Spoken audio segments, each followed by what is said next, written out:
হতে পারে না। এই দেখ, মেঝের ওপর আঁচড় কাটার দাগ। কেউ যেন ভারী কিছু টেনে নিয়ে গেছে পেছনের বাগানের দিকে। চলো ওদিকে দেখি। বাগানের কোণে বড় একটি বটগাছের তলায় বিজয় দেখতে পেল সদ্য খোঁড়া মাটি। সে পাগলের মতো হাত দিয়ে মাটি সরাতে শুরু করল। কিছু দূর খুঁড়তেই তার হাতে ঠেকল শীতল পাথরের স্পর্শ।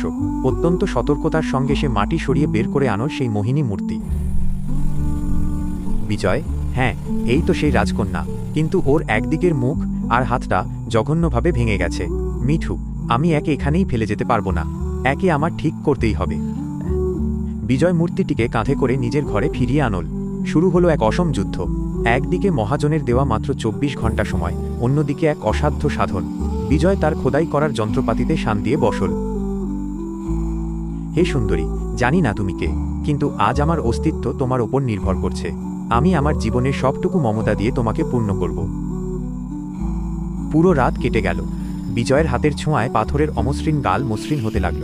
সে যখন মূর্তির আঙুলগুলো খোদাই করছিল, তার মনে হচ্ছিল সে কোনো পাথরে নয়, বরং রক্ত মাংসের উষ্ণ শরীরে কাজ করছে।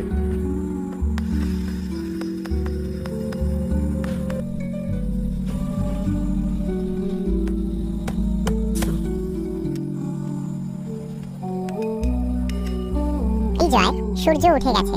মহাজন আর মোড়ল গ্রামের মোড়ে ঢোল পেটাচ্ছে। ওরা আসছে।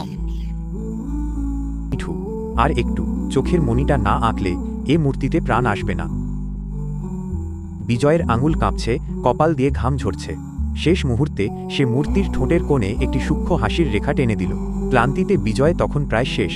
সে মূর্তির দিকে তাকিয়ে আবেগজড়িত কণ্ঠে বলল, আজ থেকে তুমি আমার সব। মহাজন যদি আমায় মেরেও ফেলে, তবু আমি চাই তুমি এভাবেই সুন্দর থাকো। আমি তোমায় ভালোবাসি চন্দ্রলেখা। বিজয় যখন মূর্তির মাথায় হাত রাখল, হঠাৎ ঘরে এক অলৌকিক নীল আলো বিচ্ছুরিত হল। বিজয়ের মনে হল এক তীব্র ভূমিকম্প হচ্ছে। খোল দরজা, বিজয়, ঘর থেকে বেরো। বাইরে মহাজন আর মোড়লের গর্জন শোনা যাচ্ছিল। ঠিক সেই মুহূর্তে বিজয়ের চোখের সামনে এক বিস্ময়কর ঘটনা ঘটল। বাইরে তখন ঝড়ের তাণ্ডব শুরু হয়েছে। মহাজন গোকুল আর মোড়ল হারান পাল দরজায় লাথি মারছে। বিজয়, অনেক নাটক হয়েছে, এবার বাইরে আয়। আজ তোর ভিটেমাটি আমি নিলাম করবই। মহাজনের গর্জনে কুঁড়ে ঘরের দেওয়াল কাঁপছে।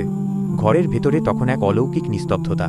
বিজয় মূর্তির চোখের পাতায় শেষ তুলির টান দিতেই তার হৃৎপিণ্ড যেন থমে গেল। সে দেখল পাথরের মূর্তির চোখ থেকে এক ফোঁটা তপ্ত অশ্রু গড়িয়ে পড়ল তার হাতে। পাথর কি কখনো কাঁদতে পারে? এই চোখের জল কি বিদায়ের নাকি প্রাপ্তির? হে সুন্দরী, আমার সবটুকু নিঃস্ব হয়ে গেছে তোমায় গড়তে গিয়ে।